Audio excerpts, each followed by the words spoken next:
کل میں نے عرض کیا تھا کہ نابالغ چھوٹے بچے جتنے نیک کام اچھے کام کرتے ہیں تو ان کا ثواب کس کو ملتا ہے؟ ان کے ماں باپ کو ملتا ہے، ان کے اساتذہ کو ملتا ہے۔ تو اسی سے آپ یہ سمجھیں، جیسے میں نے کل حدیث سنائی تھی، الدال علی الخیر کفاعلہ او کما قال صلی والسلام، کہ جو بندہ کسی اور کو نیکی بتلاتا ہے،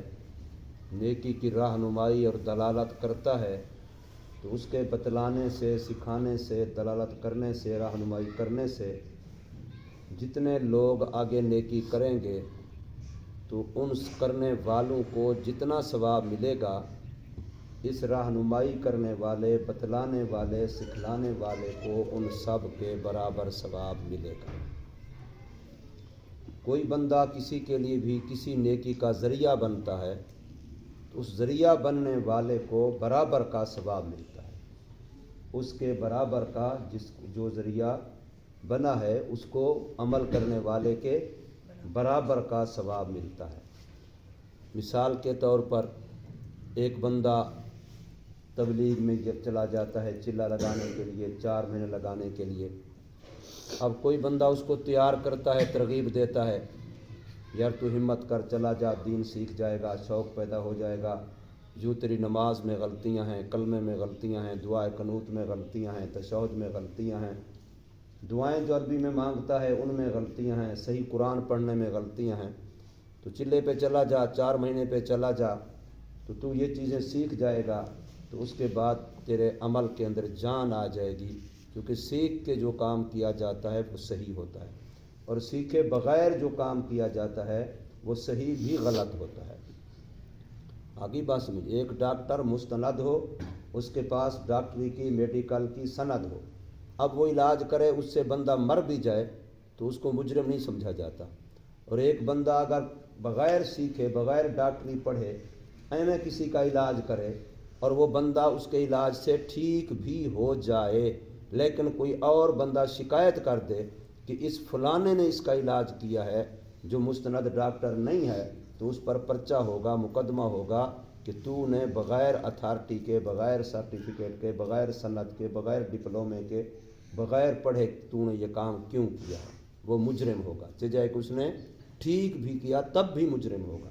اور اس کا غلط بھی ہو گیا تو وہ مجرم نہیں ہوگا۔ اس لیے سیکھ کے جو کام کیا جائے وہ جائز ہے، اس کی اجازت ہے، اور جو سیکھے بغیر کرے وہ صحیح بھی کرے تو غلط ہے۔ آگے بات سمجھ، تو اب ایک بندہ اس کی ترغیب دینے سے وہ چلے میں چلا گیا، دوسرے نے کہا کہ یار تیرے پاس خرچے کا مسئلہ ہوگا، چلو میں تیری امداد کر دیتا ہوں، تجھے خرچہ دے دیتا ہوں۔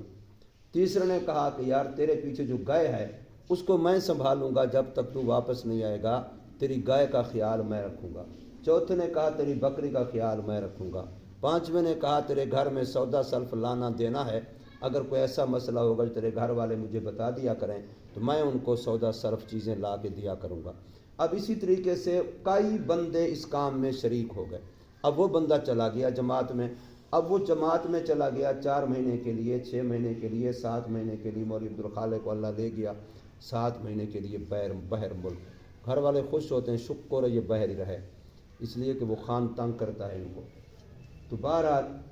اب وہ جتنے بندے اس نیک کام میں کیا ہوئے، شامل ہوئے، تو ان سب کو کیا ملے گا؟ اس کی جتنی نیکیاں ہوں گی اس عرصے کی، چاہے وہ تلاوت کرے گا، چاہے وہ ذکر کرے گا، چاہے وہ دعوت دے گا، چاہے وہ بیان کرے گا، چاہے وہ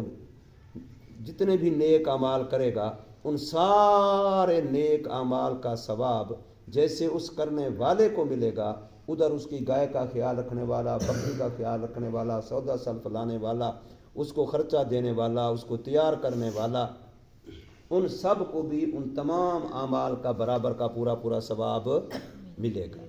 تو اسی طریقے سے ایک بچہ قرآن مجید پڑھنے کے لیے آ جاتا ہے، اب وہ بچہ حافظ قرآن بنتا ہے، ایک بندہ اس کے لیے قرآن کے نسخے کا انتظام کر دیتا ہے، ایک بندہ اس کے لیے تپائی کا انتظام کر دیتا ہے، ایک بندہ اس کے لیے مصلے کا، صف کا، جگہ کا انتظام کر دیتا ہے، ایک اس کے لیے چھت کا انتظام کر دیتا ہے کہ بھی مدرسگاہ ہو، مدرسہ ہو، چھت ہو، ایک اس کے لیے پانی کا انتظام کرتا ہے، بجلی کا، پنکھے کا انتظام کرتا ہے، اسی طریقے سے کوئی کھانے کا، کوئی پینے کا، کوئی اس کے لیے کپڑے کا، جتنی بھی ضرورتیں ہیں. اب دیکھیں یہاں کئی بندے مشغول ہو سکتے ہیں، تو اتنے مختلف بندوں نے اس میں انوال ہوئے، شامل ہوئے، شریک ہوئے، حصے دار ہوئے. تو اب یہ بندہ جو بچہ قرآن پڑھ رہا ہے، جتنا یہ قرآن پڑھے گا اس کو ثواب، اس کے ماں باپ کو ثواب، اس کے استاذوں کو ثواب، پھر جتنی یہ چیزوں کے میں نے نام لیے یا ان کے علاوہ اور چیزیں کتنی ہیں، ان سارے بندوں کو برابر کا ثواب اللہ تبارک و تعالی دیں گے. تو اس لیے مدارس کے، مساجد کے جو معاملین ہوتے ہیں، جو دعائیں کرتے ہیں، جو مال دیتے ہیں، جو زکوٰۃ دیتے ہیں، جو صدقہ دیتے ہیں، جو خیرات دیتے ہیں، جو طالب علموں کا پتہ کرتے ہیں، پوچھتے ہیں، خیال رکھتے ہیں کہ بھی مدرسے کا بل آیا ہوگا، مسجد کا بل آیا ہوگا، ان کے راشن کا مسئلہ ہوگا، ان کی سبزی کا مسئلہ ہوگا، ان کے گوشت کا مسئلہ ہوگا،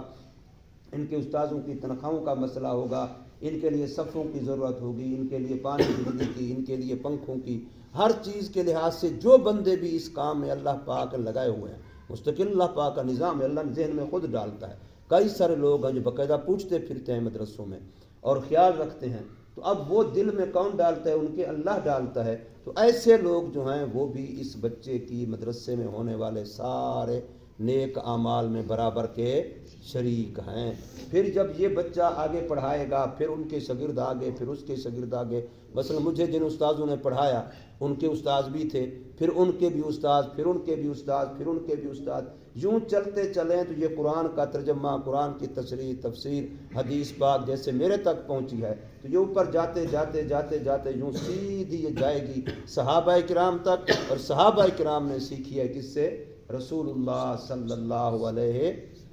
وسلم سے. تو وہاں تک یہ بندہ پوری لڑی بن جائے گی، سونے کی کڑی بن جائے گی. اس کے ساتھ وہ بندہ بھی شامل ہو گیا جو بندہ ان کے لیے کوئی بجلی کا انتظام کر رہا ہے، کوئی صفوں کا انتظام کر رہا ہے، کوئی پنکھے کا انتظام کر رہا ہے، کوئی پانی کا انتظام کر رہا ہے، کوئی بل دے رہا ہے، کوئی استاذ کی تنخواہوں کا مسئلہ، کوئی راشن کا مسئلہ، کوئی مسالہ، کوئی مرچ، کوئی نمک، کوئی دال، کوئی آلو، کوئی فلاں. جس لحاظ سے بھی کوئی بندہ اس میں حصے دار ہے، ان سب کو برابر کا ثواب ملے گا. یہ نیکیاں بظاہر ایسی ہیں کہ بندے آپ کو خیال نہیں ہوتا، بندہ آپ سمجھتا ہے کہ میری نیکی وہ ہے جو میں نے نماز پڑھی، میری نیکی وہ ہے جو میں نے ذکر کیا، تلاوت کی، فلاں کیا، فلاں کیا، یا صدقہ بھی کیا تو وہ سمجھتا ہے میں نے صدقہ خیرات کر دیا، مسجد مدرسے میں لگا دیا. لیکن اس کو یہ نہیں پتہ ہوتا کہ جیسے کوئی بندہ ادھر گندم کا پودا لگاتا ہے تو اس گندم کے پودے سے وہاں سے خوشہ گندم کا پودا پیدا ہوتا ہے، پھر اس کے اوپر خوشے لگتے ہیں، ایک خوشے میں کتنا کتنا دانے ہوتے ہیں، پھر ان دانوں کو دوبارہ زمین میں کاشت کر دو، پھر کتنی گندم پیدا ہوگی، پھر ان کو دوبارہ کاشت کر دو، پھر کتنی گندم پیدا ہوگی، پھر کاشت کر دو، پھر کتنا گندم پیدا ہوگی. ایسے ہی جو بندہ نیکی کا کوئی کام کرتا ہے، کسی بندے کو نیکی کے کام پہ لگا دیتا ہے،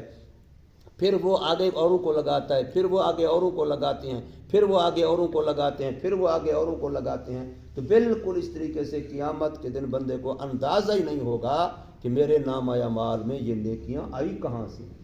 حیران ہو جائے گا بندہ کہ میں نے کی تو تھوڑی سی نیکی کی لیکن اللہ نے ثواب کتنا زیادہ دیا ہے، کتنا بڑھ جائیں گی. اس کو کہتے ہیں کہ جو کی ایک مٹھی احد پہاڑ کے برابر بن جائے گی. جو کی ایک مٹھی جو اس نے اللہ کے راستے میں دی تھی وہ کیا بن جائے گی؟ احد پہاڑ کے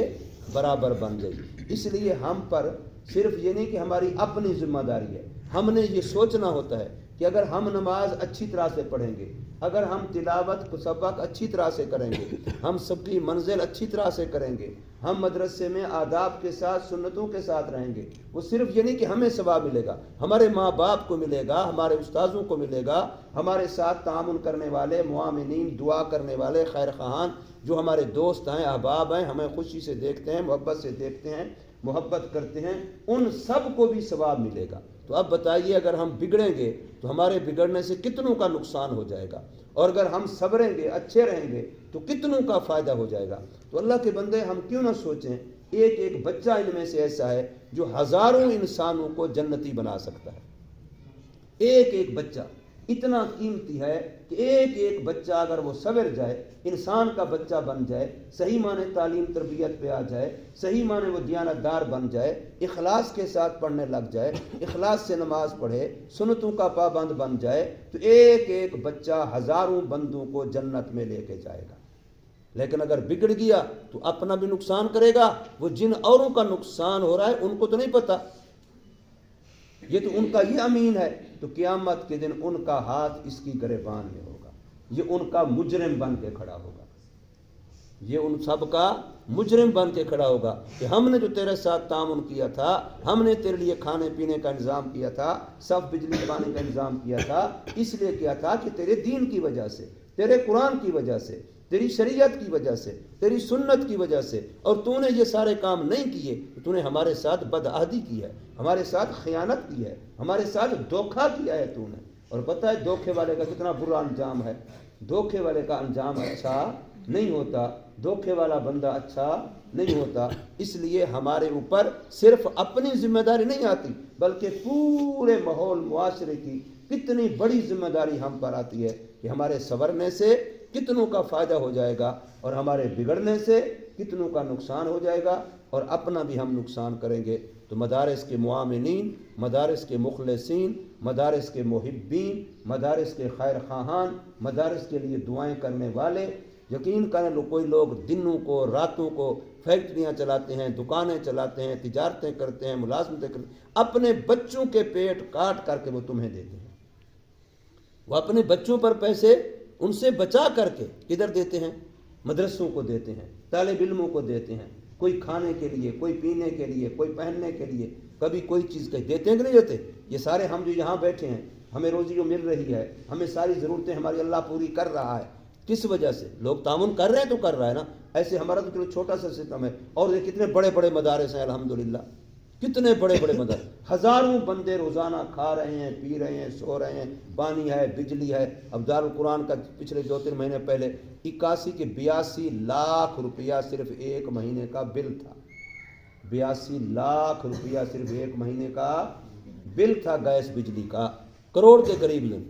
بل تھا صرف۔ اب باقی خرچے کتنا زیادہ ہوں گے، استاذوں کی تنخواہیں کتنا ہوں گی، کھانے پینے کے اور خرچے کتنا ہوں گے۔ تو اس لیے ہمیں یہ سوچنا چاہیے اور ہمیں اپنی زندگی کو سنوارنا چاہیے، اپنی بھی خیر خواہی کرنی چاہیے، اور جو ہمارے ساتھ خیر خواہی کرتے ہیں ان کی بھی خیر خواہی کرنی چاہیے۔ اللہ تبارک و تعالی ہمیں سمجھ نصیب فرمائے، عمل کی توفیق۔